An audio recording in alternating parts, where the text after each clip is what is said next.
Hi and welcome. Thank you all for joining us for today's very special interview. I'm so excited to speak with you today with Maura Vega. I got it right in the beginning and now I had to mess it up live.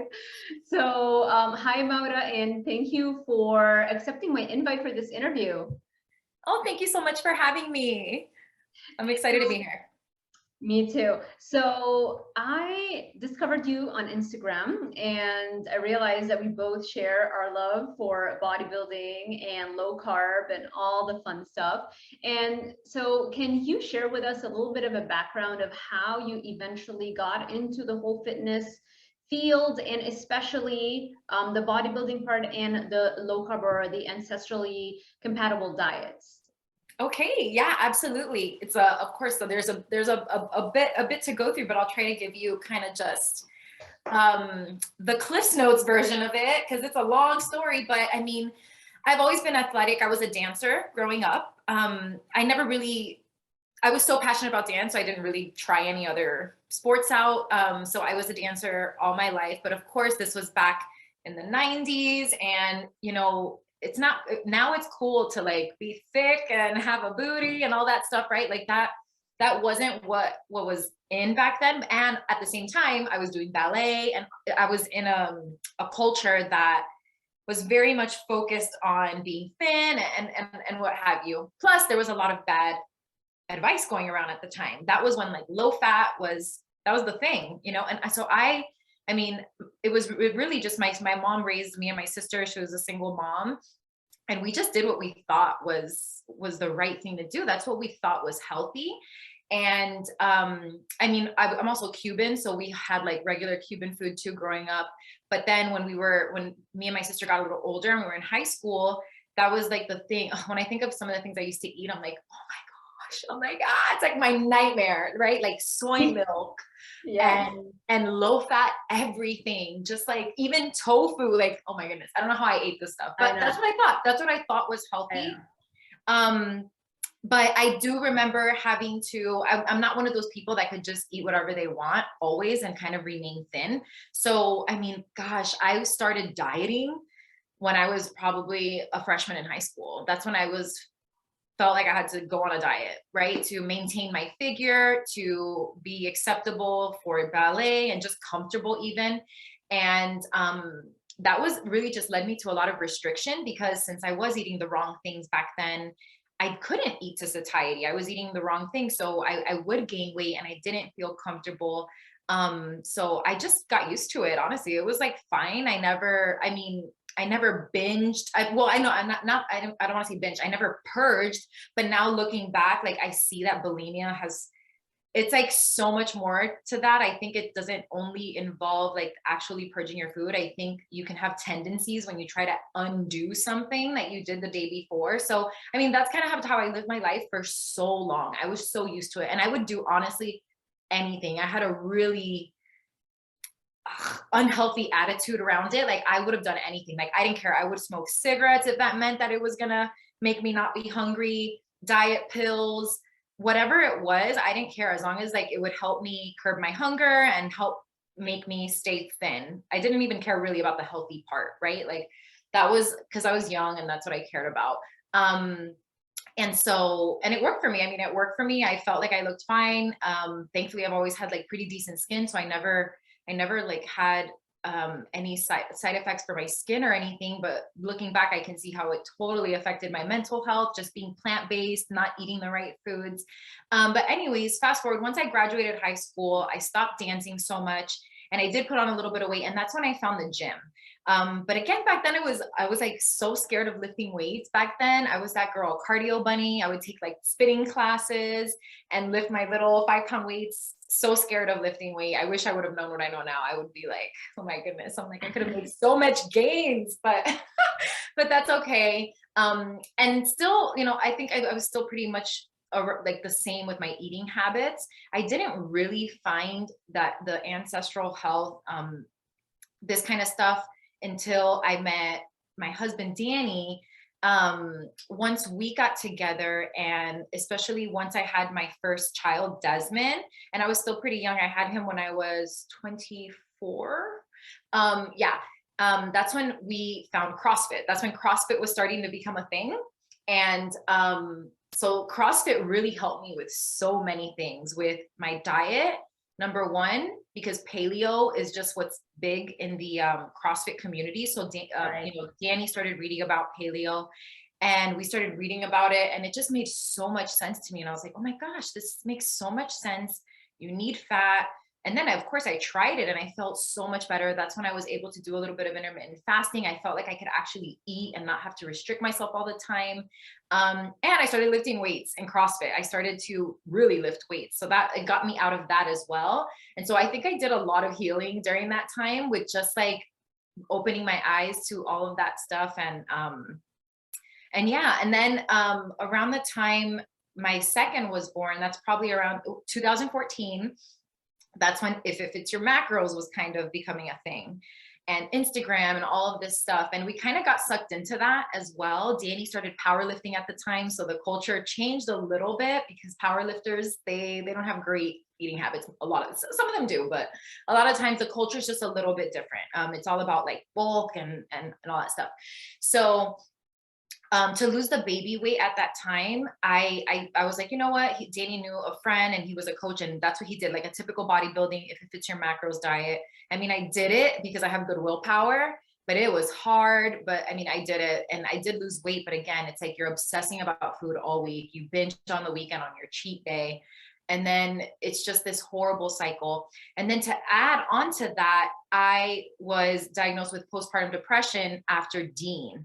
So that looking back, the diet, like that didn't help. But anyways, I was put on antidepressants and I know I didn't want to be on them forever. And to be honest, I mean, I don't know, maybe they work for, you know, this is all, I'm sure that they work for some people. For me, it was just like side effects. They made me feel kind of just like I didn't really care about anything. I wouldn't say that they made me happy. But then they came with so many side effects and they increased my dose so much that I was like, you know what, I'm going to just stay at this dose until it's time to, I feel like I can wean off or whatever. And so I probably took them for about a year and a half, the antidepressants. And then Danny had a little friend in his ear. He had already injured himself doing powerlifting. So he was kind of getting out of that, back in the gym, just bodybuilding. And he had a friend at the gym that was like, you got to try this keto thing. You got to try this keto thing, Danny. And he would like show him his keto pancakes and be like, look at this. You could eat cream cheese pancakes, you know? I've done those. That's funny. They're so good. Yeah. So Danny was the first one to, you know, really think of like, hey, maybe we should go back to kind of like, you know, and I'm so happy that I already had that experience with paleo because I knew, I was like, man, I used to be able to fast and like not obsess about food all the time. Like I knew that when I ate fat, I felt good. I was just like in that rhythm, you know, and like when you're like there again, you're like, oh my goodness, I'm not gonna eat carbs anymore. But like you forget that you can actually live without them. But Yeah. at the same time, I was struggling so much with the postpartum and I wanted to get off Zoloft that I knew that that was gonna be the only way. I was like, well, if I want to get off of these antidepressants, I'm pretty sure keto is going to be the one thing to help me because I know that I need fat. I was reading a lot of testimonies from people as well. So I was super down. I was like, all right, let's go. Done. Yeah. Now I definitely don't recommend, and I know you're a doctor, so I'm sure you don't recommend it either. Do not wean yourself off of antidepressants. I'm a crazy girl. Like I do what I want. And so, but it was a very scary experience. So definitely if you want to get off antidepressants, do it with a doctor. But I went through it. And honestly, like a month later, I felt great. I felt so good. Like my brain just eating fat again. Oh my goodness. It's just this feeling of like, my brain works, you know? So that's kind of how we got into keto and it just evolved from there. Like a year later, I still had like a little bit of anxiety and not just that. It's not that I was struggling a lot at the time. It's just, I'm just a curious person and I want to test things out for myself. I had some GI issues that I had going on with, and I was eating a lot of like greens and salads at the time, still keto. And so that's when carnivore started becoming, a thing. And I was hearing all these people's testimonies and I was like, you know what, I'm going to just try it. I was on a vacation with Danny and no lie, I would just randomly throw up in the middle of the night and then I would feel fine. But I noticed it was like after I would eat these huge salads. So I was like, you know what, while we're on this vacation, I'm going to just try it. Like, what do I have to lose? I'm going to just eat protein the whole time we're here and see what happens. And I didn't throw up. I felt so good. Like all my digestive issues went away. And then I was like, I was like, oh, this is even better. This is like a level up. And then I stuck with that. I noticed my mood got even better. Like my anxiety was the best it had ever been. And I mean, now I'm at the point where, you know, I've healed my gut. I know the foods. I've also done some testing, like MRT, food sensitivity testing. So I know the foods that I can stay away from. But I still stick with like a very small, I'm not like 100% carnivore all the time. But like I always say, I have like my 5 foods, you guys. Like I eat avocados, like some squash sometimes, but like mostly I'm carnivore. So that's kind of where I'm at now. I've been bodybuilding again for like since maybe for, how old is my little one? He's 8, so 8 years at this point. And I love it. It's fun. I love going to the gym. It's like my therapy, my stress reliever. And so, yeah, I don't know how long that was. I hope that wasn't too long. I hope that was great. That's kind of how I got here. It's kind of how I got here. So how many years would you say you've been doing as carnivore, you know, carnivore-ish with those tiny little things? Because I know some people get very upset when I say carnivore, like, yeah, but you have this other thing. I know, like, you had an avocado. Oh my God. Yeah. So I was probably strict carnivore for 2 years. And then, and again, I still like, I know whenever I'm not feeling great, I'm always, I mean, I'm carnivore most of the time. That's the thing, you know, like I eat, that's 90% of my diet. Yeah. And then I have my 3 other foods that I eat. Like I also am not a person that needs variety. So I don't care. Like I actually don't want to think about what I'm going to eat during the day. So I'm that girl that I can eat the same thing every day. I'm perfectly happy with it. I love it. I love to not think about it. So I mean, literally, I eat the same thing. So I eat eggs for breakfast. I eat, you know, some type of protein. It's usually ground beef or a burger or salmon. And same thing with dinner. And then if I have anything on the side, like I'll have avocados, I'll have, you know, I've been really pushing it in the gym. So I have been playing around with a little bit of like squash or something, post-workout, butternut squash, stuff like that. But really, that's really it. Like, that's really as far as I'll do some fruit, you know, a little bit of fruit here and there. That's Right. Like, I love it. That's very similar to what I eat too. I used to think that I needed variety as well. I used to think that I needed to do all kinds of, you know, protein pancakes, and I used to do protein everything. Yes. You know, all the good stuff, but like just add a scoop of protein and it would give me digestive issues. I would go like in the morning when I would have my classes, my graduate classes at the University of Miami. Yeah. And we'd be like the PhD students, right? So it'd be like 4 or 5 of us, and it's like only the instructor is talking, and you could hear my stomach rumbling, and like people sitting next to me was like, "What is wrong with you?" You know? Yes. And that's when it hit me. It's all the protein whey powder that I've been eating. It does. It can totally cause that. Yeah, I prefer eating my food for sure.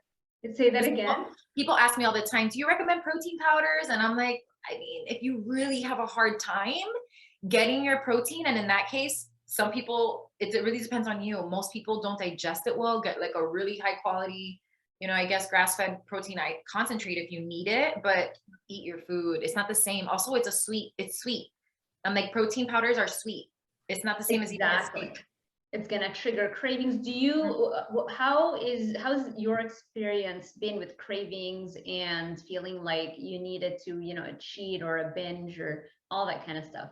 I don't really feel that way. I feel so stable with my hunger signals. I used to feel that way when I was eating low fat, higher carb.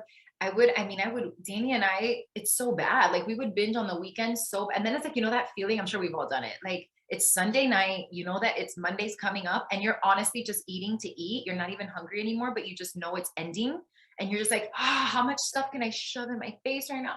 So, but I don't ever feel that anymore. Like now, if I want something, like a treat to me is like a dark chocolate, maybe a nut butter. I'll do like a really high quality, high fat Greek yogurt. I don't put anything sweet in it. I'll just put like chocolate, maybe a few berries. Like that's it. Like to me, it's more of like an indulgence, something, but it's not, and your taste buds really do change. Like the things that you used to like, I'll try them sometimes, like birthday cake or something. Like sometimes my boys, if we're at a party, "Oh, mommy, you want to try a bite?" I'm like, I try it and I'm like, I don't know, I really don't like it. I'm like, it doesn't taste good to me. It doesn't taste the same way. It only tastes good when you have already eaten something that is addictive, you know, and then you get that craving and you taste it's like, oh, this like hit the spot. But it doesn't hit the spot when you don't have them overall in your diet. It's like it's a reaction to the addiction, you know? Of course. Yeah, those foods are meant to do that. The foods are meant to be addictive, and they're so and you know, we're huge with that because we have our boys and we're so like we have like a campaign, like we hate kids menus and we're like so against it. I'm like, why are kids menus so dumb? I'm like, they make fun of us in other countries. Yeah. It's like it's all, we call it the dumbed down beige food menu. It's all white, like beige food. I'm like, why? When I go to an Indian restaurant, I'm like, why do you have chicken nuggets on the menu? Like, just make a dish for my child to taste the same thing. Like, you know, like, anyway. Right. Yeah, you're Especially right. with kids food, so bad. Wow. So, do you drink coffee? I do drink coffee. I'm a coffee girl. I was so happy. I did a food sensitivity panel and I was literally praying. I was like, this better not tell me I'm sensitive to coffee. And I wasn't. So for me, the coffee, I only have to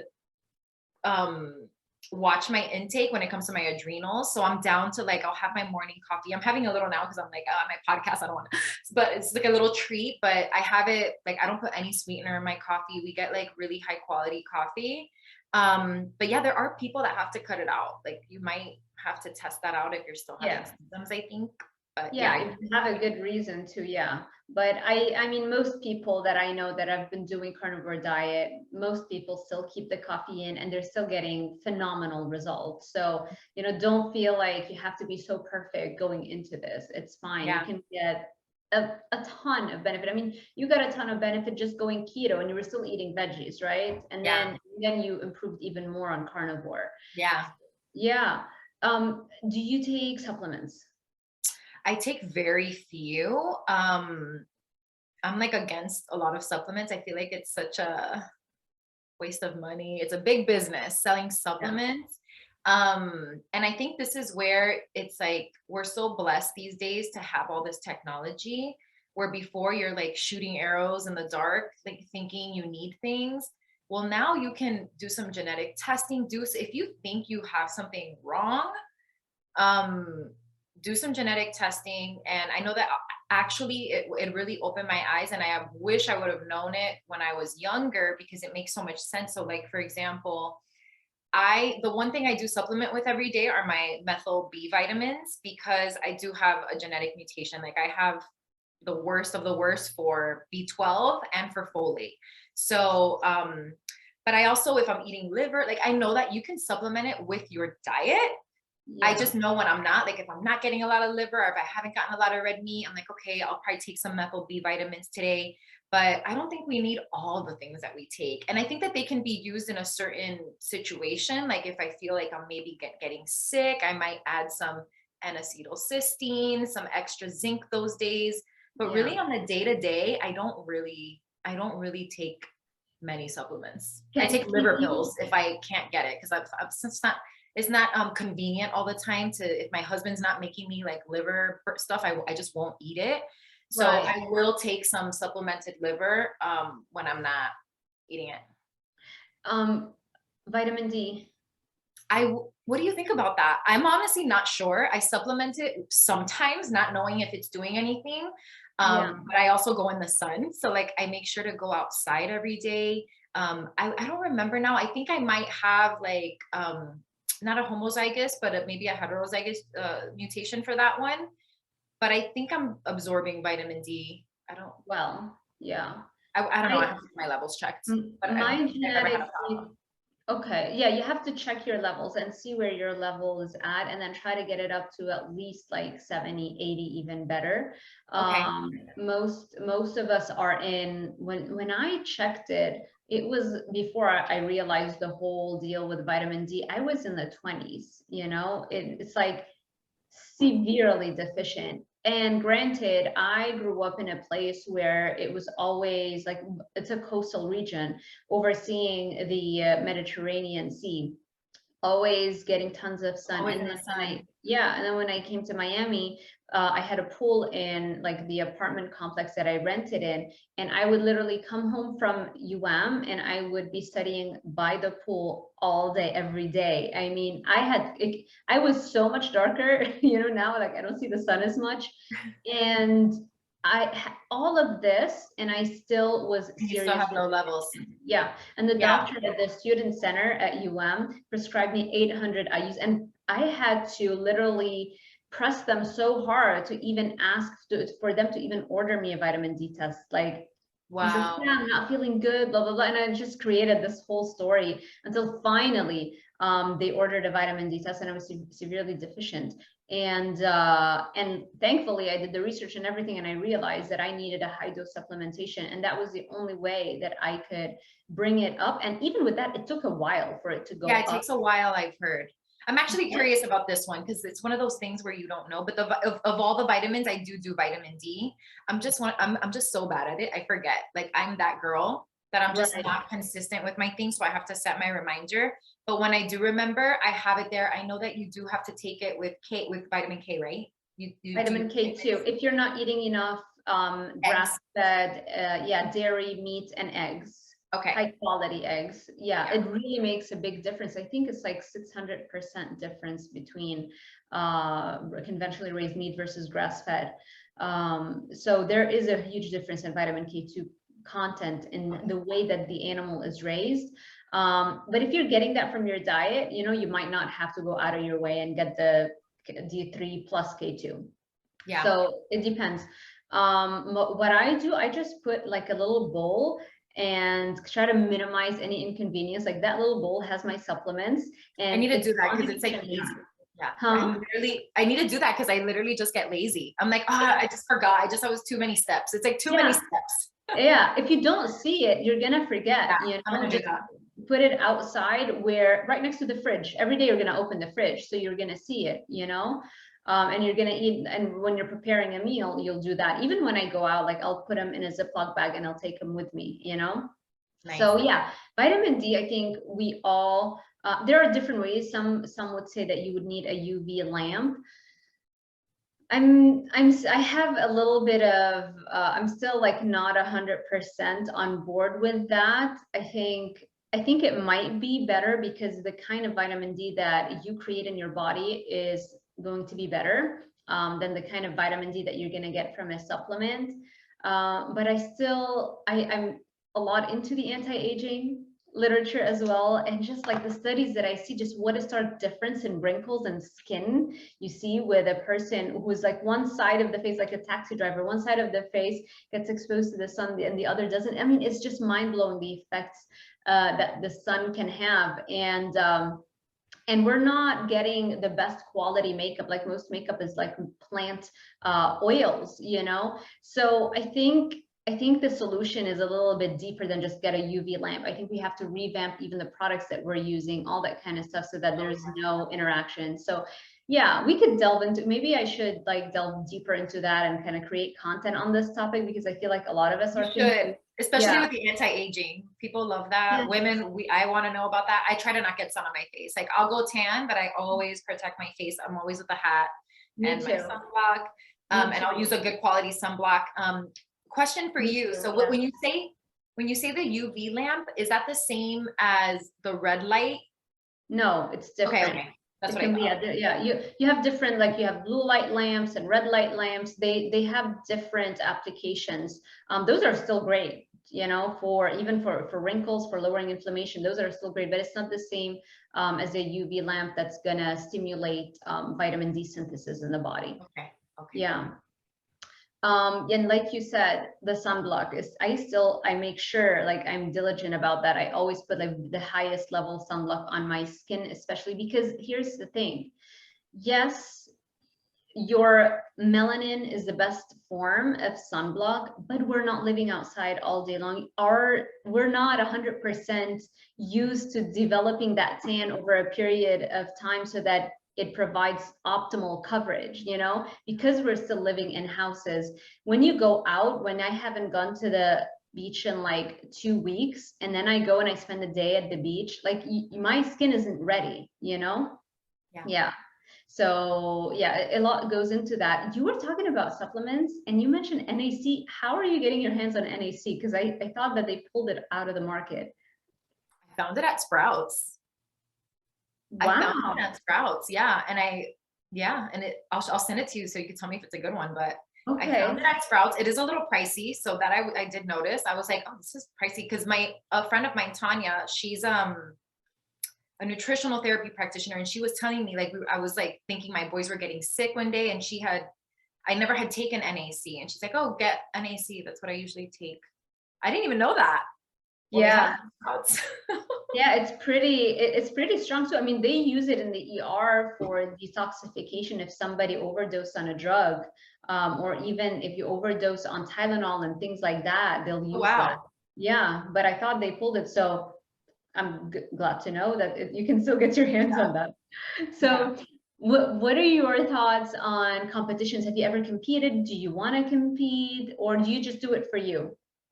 So for the bodybuilding, I do it for me. I get asked all the time about competitions, and I really think it really depends. I think overall it can be, I think most people, most women have a hard time with it. I've just seen like it's just something when you get that lean, no matter what, when you gain a little bit of weight back, it's going to do something to like, you're just It's like, hard. so Yeah. I worry about that as someone who has still, body dysmorphia is something that you have to keep working on. Like I'm always working on that. Like I feel like I make fun of myself, right? Like I'm like, oh, I feel fat. And then I'm like, oh, I look at a video that I took. I'm like, oh, okay, I don't like that, right? Like I'm like, it's in my head. I'm so crazy, right? So I'm always wary about that. If I ever did it, it would be something that I'm like completely divorced from the outcome. It would be like me against me just to see what I can do. Yeah. I'm not totally against it. I definitely think you need a good coach. I think that you need to reverse diet out of it correctly. Like instead of just like, I think that's when you get into trouble. Like when you're so restrictive and then you just binge out of it and then you really affect your emotional state like that. So, and then just being that lean all the time for women, I don't know what Yeah, happens to our hormones and our ghrelin and all that kind of stuff.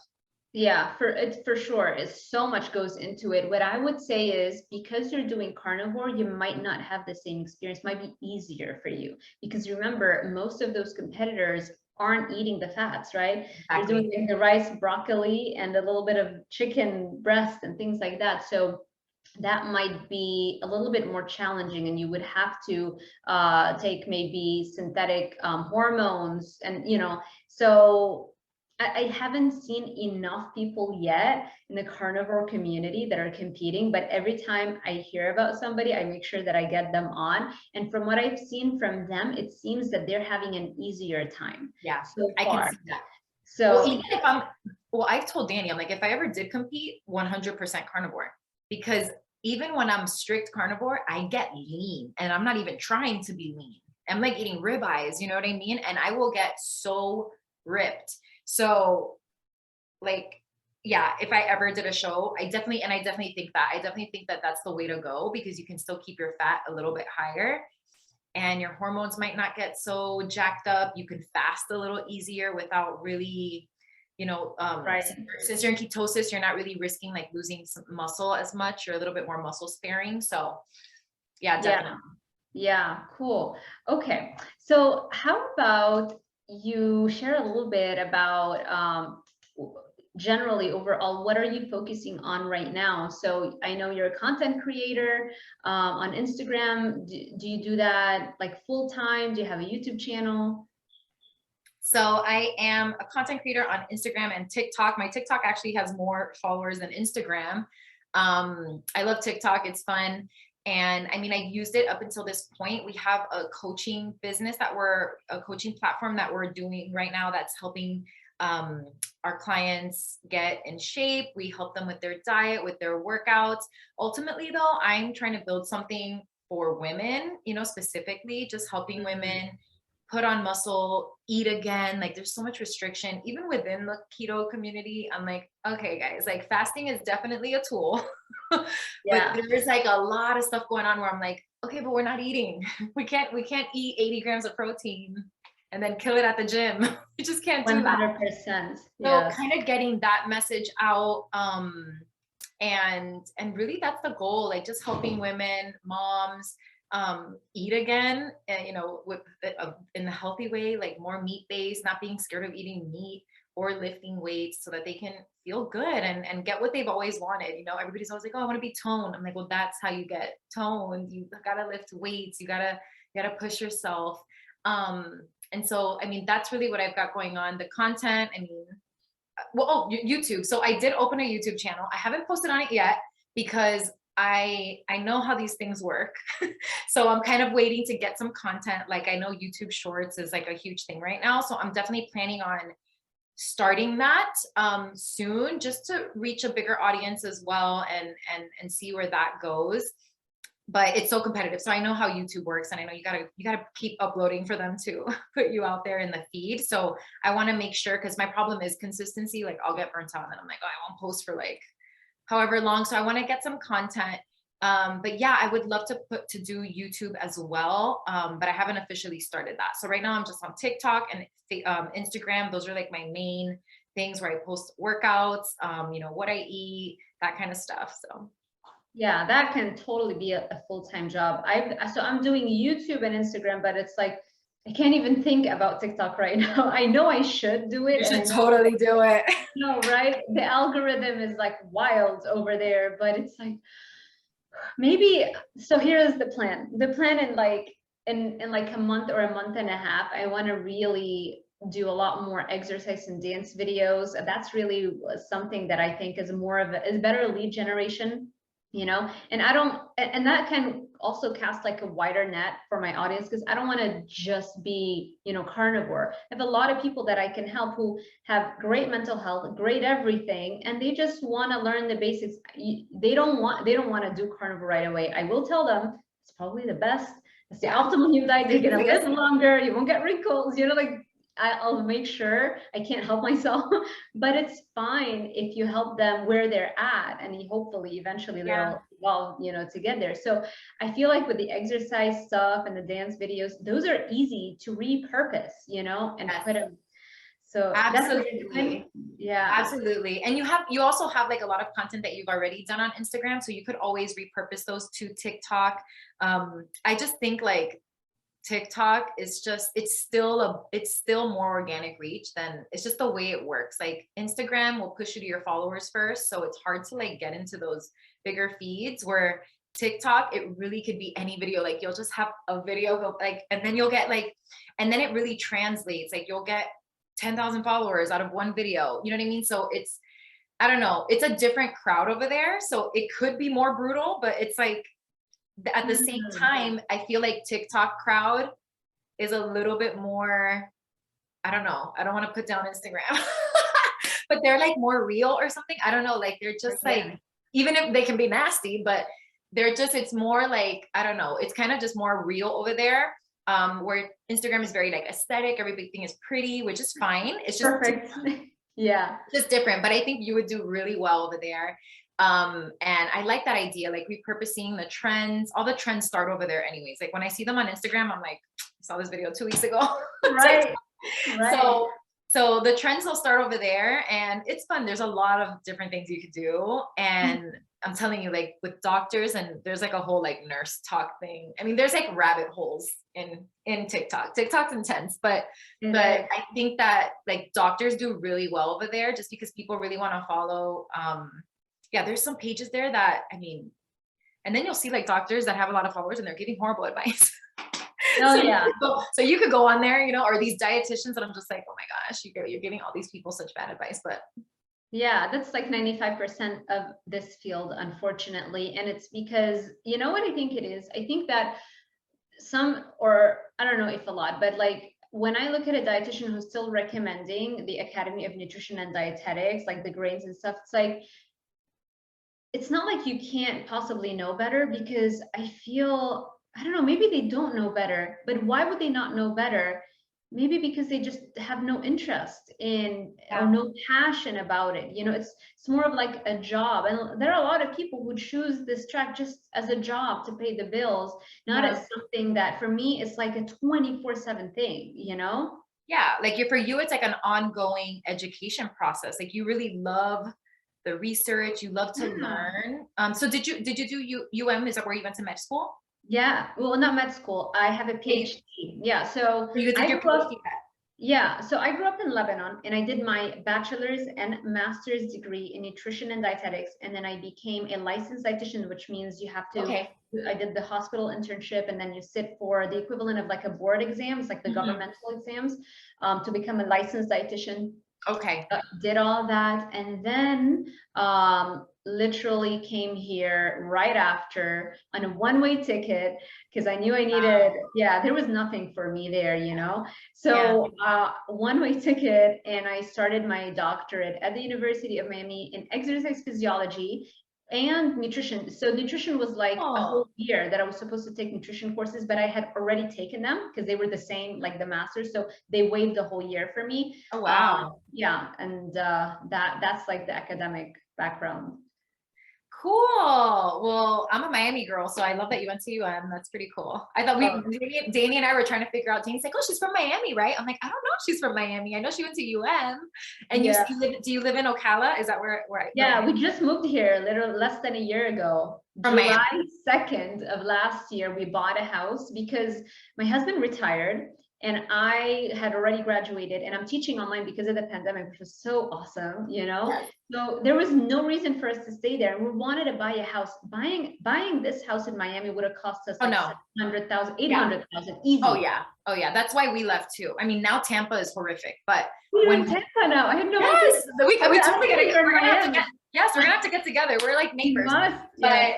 yes, and I want to take my boys to Ocala over there to the national forest. We love going over there. But Yes, with the black bears. I haven't gone. I'm terrified. are you? Oh my gosh, well, we gotta go on like a trail, a safe trail. Yeah, I know. I don't know. We're probably gonna go like horseback riding. I don't know if I'm gonna go, but through the national forest. I'm like, but what if there's a black bear and then the horse freaks out and then I fall off and then I'm paralyzed like the Superman guy who what's his Oh name? no. Oh my goodness. Those are the things I think about. That's hilarious. But yeah, same thing. Danny and I, when we moved to Tampa in 2014, when my little guy was only 2 months, because same thing, we were, you know, at that time, we were starting a young family. And we were like, well, we want to buy a house and we can't buy anything in Miami. We were in Fort Lauderdale at that time, but still it was just the houses compared to how Tampa was. It was worth it. Plus Miami's crazy. I was just like, Miami is intense. Yeah. I was just like over it. I'm like, I love Miami. I like to go back and I get my vibes, and we have family there, so we're always visiting. But for my boys and just to raise a family, I was like, I think we'll go to Tampa. Oh my, yeah. It's like 90% less stress. Everybody drives like so much better here. The calmness, the peace and quiet. We used to go to sleep. So we were always like early risers, right? We'd go to sleep at like 9 or 10 p.m. And sometimes it wouldn't even be the weekend. And that's when the neighbors decide that the party has started, like with the DJ and everybody's screaming like, wow. It was like wild parties. It's out of control. And my husband is a very light sleeper. For me, I don't care. I'm like, ooh, salsa, Yeah. fun. Yeah, me too. My husband would be like fuming. So here we don't have that issue. Everybody is so respectful, you know. It's different. It's different. Miami is like, it really is the city that they say it about New York, but I'm like, no, Miami never sleeps. Like I just asked me, I was a big party girl when in my early 20s. And it's like, there's always something to do. It doesn't matter if it's a Tuesday, like it's just a lot of fun. I know. it's fun though. It's fun when you so like at that age, yeah, to do when you're doing graduate, that's fun. But then now once you're, yeah, it's like, okay, we're over it. If you're single and living in Miami, it's like, woo, there's a lot of fun. Yeah, for sure. So, but anyway, we're not single anymore. We have careers and we're basically working our butts off day. Yes, So we appreciate the calmness. Yeah. Yeah. So, okay, let's see. What kind of resistance have you encountered when spreading the message that we're spreading? I'm just curious. It's the same, it's always the same arguments, really. It's people talking about the science, or and the funny thing is, like, a lot of the science exposes itself. They don't realize, like, it's epidemiological studies.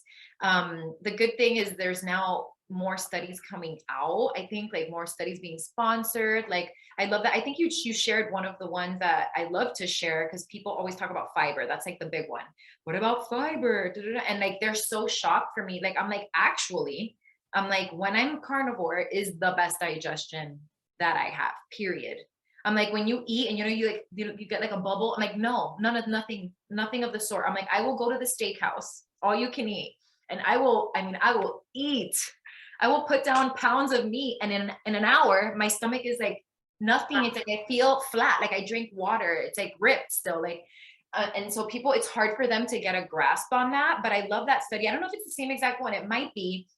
And I don't know if you know who she is, because we followed her a lot at the beginning when we first started learning about carnivore. Dr. Georgia Ede. Do you know who she is? Yes, I've watched a bunch of her presentations in the earlier stages when I was doing my research on carnivore. Yeah, she's great, because I love that she looks at it from a mental health standpoint, since she's a psychiatrist. But she also mentions that one fiber study where they studied all these groups of people with idiopathic constipation, and 100% of people. That's the one. 100%. I'm like, you can't even make this up. Like 100% of people, and they ended up staying with a zero fiber diet, because. Yes.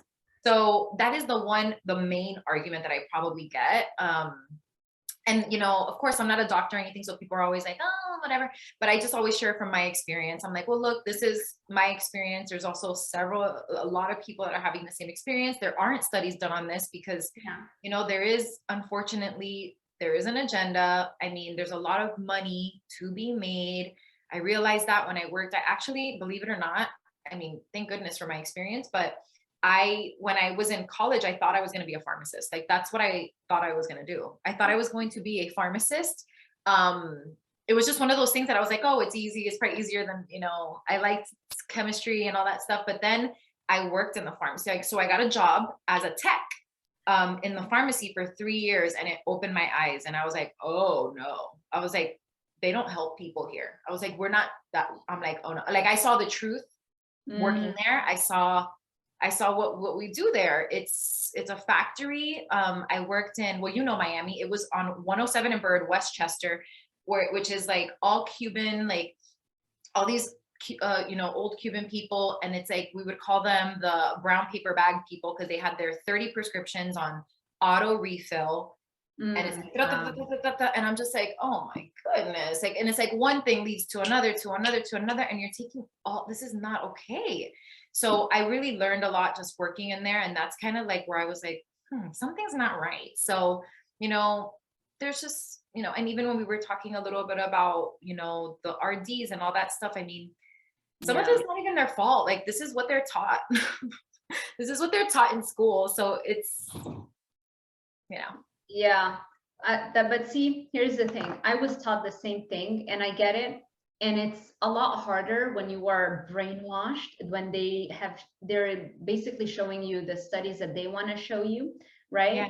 One after the other, years on end, all your peers agree. It's like this herd mentality. Your homework consists of ripping apart any diet outside of what the Academy of Nutrition and Dietetics recommending. And it's like, your homework is, why is this diet a fad diet? Why is every diet is labeled a fad diet except what the Academy puts out, right? Yeah, fad diets, exactly. So you're so brainwashed. But here's the thing. I think it is your responsibility to practice what you preach, right? And the moment you start practicing, if you really are practicing, it's very quick. And you realize that everything that you've learned in theory and that you are giving out to other people doesn't work. And so that's the thing. When you look at it as just a job and you're not actually practicing what you're preaching, then it becomes just repeating like what the official, major textbooks are saying. And then Right. you get your continuing education credits from the Academy of Nutrition and Dietetics. And it's like a lot of them are sponsored by the food companies because they work hand in hand with them.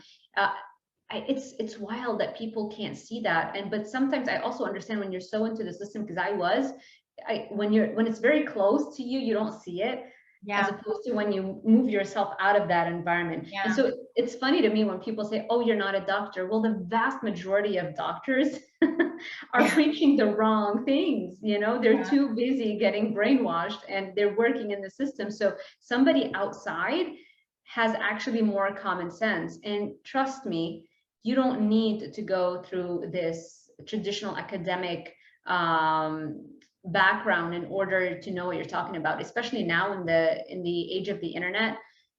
Education and knowledge is available to everybody. It's about how much effort you are willing to put into figuring out the answers. Yeah, absolutely. And it's wild, like how they really don't see it. And it's like I've had several experiences, obviously, even with my children, like, and gosh, like, I don't want to disrespect anyone, but at the same time, it's like, I was in shock one time. Like I'm going to, cause you go to the doctor for your kids and they're like, oh, what are they eating? Da, da, da, da, da. And Yeah. it's just like a crazy experience for me to go in there and like in my gym clothes. So I'm like muscles out. Like I look the way I look. And then Yes. my child's doctor at the time is literally obese. Literally, like you are literally obese. There's no way. Right. And you're telling me, you're giving me nutrition advice. And I'm just like, okay. I'm just like, The oh my nerve. it's just like, but it's Yeah. like almost like a block. Like, I'm like, I don't understand. Or like people, well, another, like going back to what you were saying, like another thing that I always get is like, and I'm sure you get it too in the comments, but like people they're going to forever wait for us to die of heart disease. Like they're going to continue to wait. I'm like, when should I expect this, you guys? I'm like, when should I drop dead? Like of heart disease? That's funny. Because we're all going to have heart attacks, right? Like, oh my gosh, you're going to have a heart attack eating all that saturated fat. So anyways, but I am glad that because of the internet, I'm grateful for that, because a lot of people are waking up. You can hear people's stories. And I mean, when you're in it and you're, if you're, in it and you're part of like the agenda, if you're a doctor and all that stuff, like I get it. There might be like some fear there, but for people that are actually suffering, like on the patient side, like they can do whatever they want. They can apply whatever diet they want. So I'm happy about that, because they can go on the internet, read people's stories and say, you know what, my doctors, if they're not helping me, they're not helping me, and I'm not going to continue to struggle. I'm going to make a change and see what happens. Yeah, a lot of the stuff don't require a doctor's prescription. The vast majority of issues that people are struggling with, you don't need to go see a doctor and them having prescribed it to you. Doctors don't get nutrition education. If they're lucky, they might get a few chapters, and that's like 4 or 5 hours, not a full semester's worth, And that's what I tell my students. Yeah, the students that are going to so I teach at Miami-Dade College, and they have to take this 1 3-credit semester, a 1 3-credit course, which lasts 1 semester with me. And I tell them by the end of it, you will know far more about nutrition than your primary care physician or any doctor. Pretty much. They're all mind blowing. It's like, yeah, they don't teach them nutrition, but it's this myth. Everybody thinks that doctors know more about diet than somebody who's actually in the field, even dietitians, Yeah. Even though, you know what I mean. Okay. So I can't stress that enough. You don't need to have all those degrees. You don't have to go through that traditional, becoming a doctor for your approach to health and wellness to make sense. The vast majority of people who have inspired me the most aren't necessarily doctors. So, let's talk a little bit about sexism and misogyny as online creators, and us putting ourselves out there and connecting with people and sharing our message. What has your experience been like? I've actually had a really good experience because most of my followers are women. Good. So like I literally have 83 or 80 something% of my followers are women.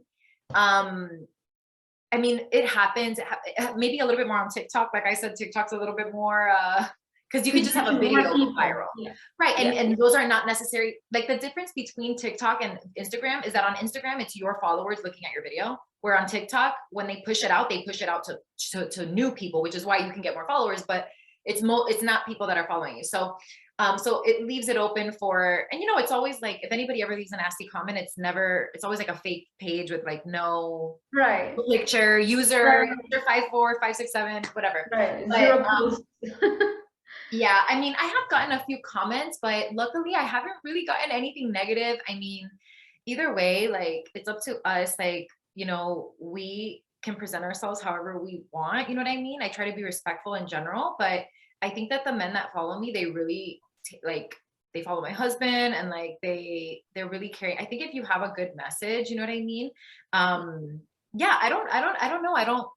I mean, I've seen it on other girls' pages. So do you get a lot of stuff? I'm jealous of you because I do. And I mean, not a lot. Like that's an overstatement. It's like 99% of the response is always great and positive. And I think that's generally how people are. 99% of them are great, even higher than that.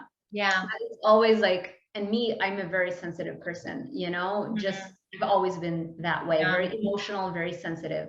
And so it's always like that one comment, but I have to say it doesn't really bother me, but I just like to shed light on it just because I feel like a lot of people are always scared of sharing their message or propagating the message or being in this fear, especially as women, because they're scared of the backlash. A lot of my students, like, they love what I do, and it's like, but yeah, I know I need to start, building my brand, but they're scared, so yeah, and generally it comes just because I'm sharing such a different nutritional message. Like it's so funny, like this happened today. I'll tell you exactly. Show me. I got this comment this morning I have a video called the Blue Zones Myth, right? And this person, where I talk about how the whole Blue Zones research literally cherry-picked the data and completely forgot about other countries who had far longer lifespans, and they were eating the most amount of meat. And somebody, and it's a woman, at least her YouTube picture is a woman, she's like, a soubrette, and I had to Google what the hell soubrette is. It means like a live performer. It's like, oh my gosh, whatever that, a soubrette preaching against the science, LOL, or something like that. And I get where that comes from. That's like probably a vegan or somebody who's like very crazy about that diet, and it's like, how can the Blue Zones not be right? And it's that form of that thing triggers them, and then the first thing they go after is like, you're a woman, you take care of how you look, and so you must, it's that's this idea, like, if you're a woman and you're not like wearing the drab clothes, like gray and beige, and putting the hair back and trying to eliminate any form of attractiveness, then that means you can't know what you're talking about. Oh, absolutely. I'm glad you said that. So yeah, if I've ever, it's happened. And when it happens, it usually is that. It's usually because also I think people,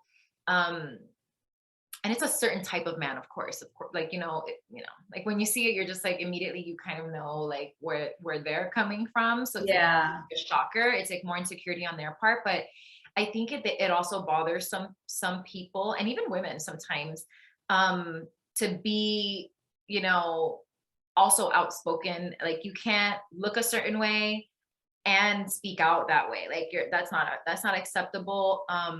To be passionate about something, because I've gone on, like, I mean, it's been years that I've had my page, and like sometimes I would go on these rants, and like people would be like, how dare you, and it's always sarcasm, like, you don't know what you're talking about. And then other than that, like some other stuff that I'll get, like, it's like, oh, and it'll be random comments like, oh, okay, just glute workouts, like, like, okay, the butt page. I'm like, yeah, it's women following me, they want butt exactly.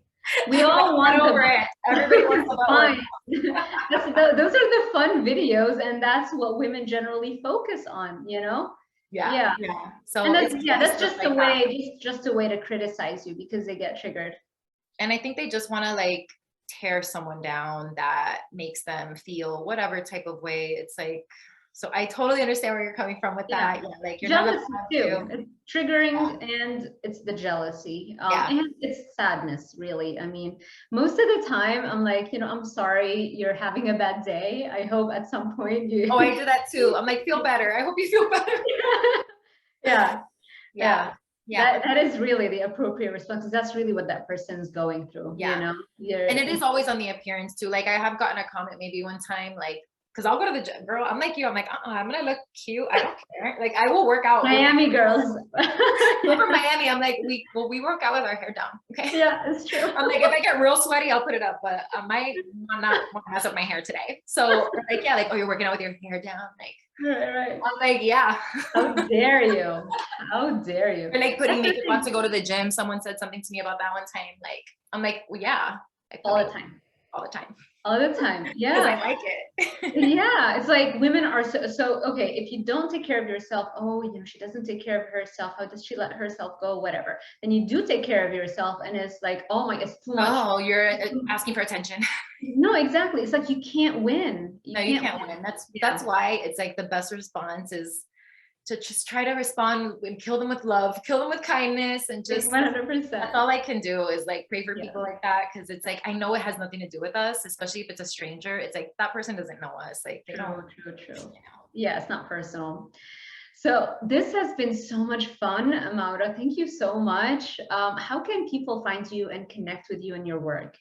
Well, thank you so much for having me. And they can find me mostly on Instagram and TikTok, same handle all around, Fat Fueled Mom.